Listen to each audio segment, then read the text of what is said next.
भारतीय dish information और झूठ को आलमी सतह पर बेनकाब करने के लिए पाकिस्तान के पास एक नादिर मौका। भारतीय वजीर आजम नरेंद्र मोदी की धमकियां और उसके पीछे क्या मुहर्रिकात हैं। रोटी खाओ वरना मेरी गोली तो है ही। आज की वीडियो में बात करेंगे इन मौज़ूआत पर।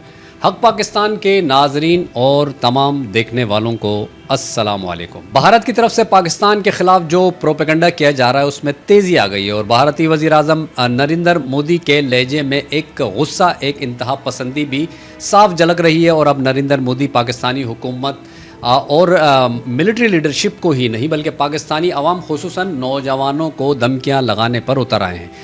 पाकिस्तान के अवाम को आगे आना होगा, पाकिस्तान के नौजवानों को आगे आना होगा।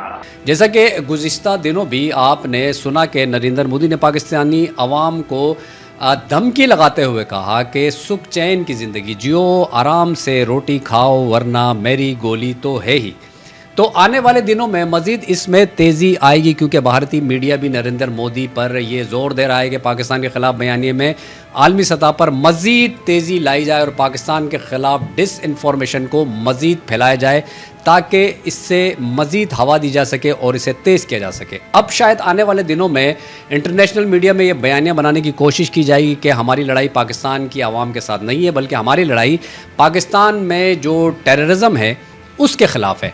लेकिन अब पाकिस्तानी हुकूमत के पास एक अच्छा मौका है कि वो आलमी सतह पर भारत की पाकिस्तान के ख़िलाफ़ जो डिस इन्फॉर्मेशन है, जो फेक न्यूज़ फैलाने का जो जुर्म है उसे आलमी सतह पर बेनकाब करे। लेकिन अब तक इंडिया ने जो फेक न्यूज़ पाकिस्तान के हवाले से फैलाई है उस पर पाकिस्तान की तरफ से आलमी मीडिया पर कोई आवाज़ नहीं उठाई गई है।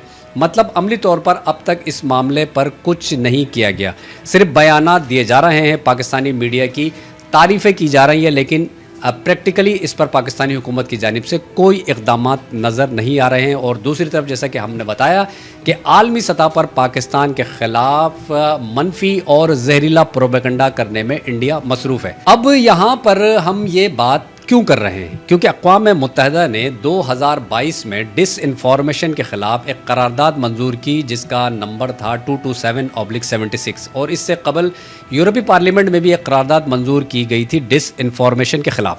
तो डिस इन्फॉर्मेशन के ख़िलाफ़ मुख्तलिफ़ फोरम्स हैं जहाँ जाकर पाकिस्तानी हुकूमत बात कर सकती है और पाकिस्तान के पास तो सबूत मौजूद हैं कि भारत ने जो 6 और 7 मई को जो झूठ बोले नरेंद्र मोदी की, जिस तरह की ज़बान इस्तेमाल उन्होंने की, जो अब तक जारी है, ये न सिर्फ अक़वाम मुत्तहिदा की रेजोल्यूशन की ख़िलाफ़ वर्जी है बल्कि आलमी क़वानीन की भी मोदी और भारत धज्जियाँ उड़ा रहा है।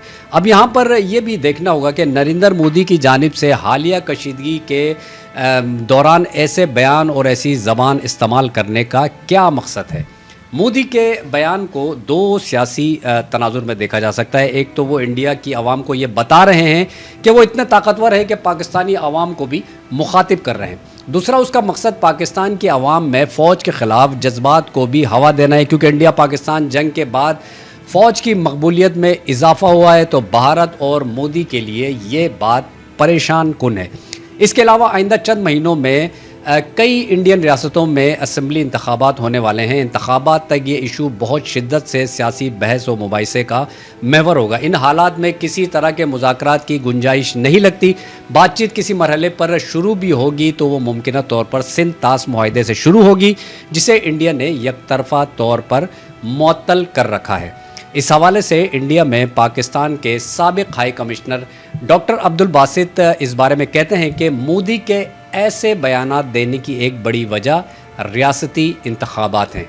उनका कहना था कि हमें ये समझने की ज़रूरत है कि मोदी इस वक्त ऐसी तमाम तवानाइयाँ रियासती इंतखाबात पर मरकूज़ रखे हुए हैं और पाकिस्तान के साथ हालिया झड़प के बाद उनके बयानी को ठेस पहुँची है और उन्हें हज़ीमत उठाना पड़ी है। डॉक्टर अब्दुल बासित कहते हैं कि नरेंद्र मोदी ऐसे बयानात से सियासी तौर पर पहुँचने वाले नुकसान को कम करने की कोशिश कर रहे हैं। अगले चंद दिनों में रियासत बिहार में जो इंतखाबात होने वाले हैं जिसके पेश नज़र ये कहा जा सकता है कि उनकी जानिब से इश्ताल अंगेज़ बयानात का सिलसिला जारी रहेगा।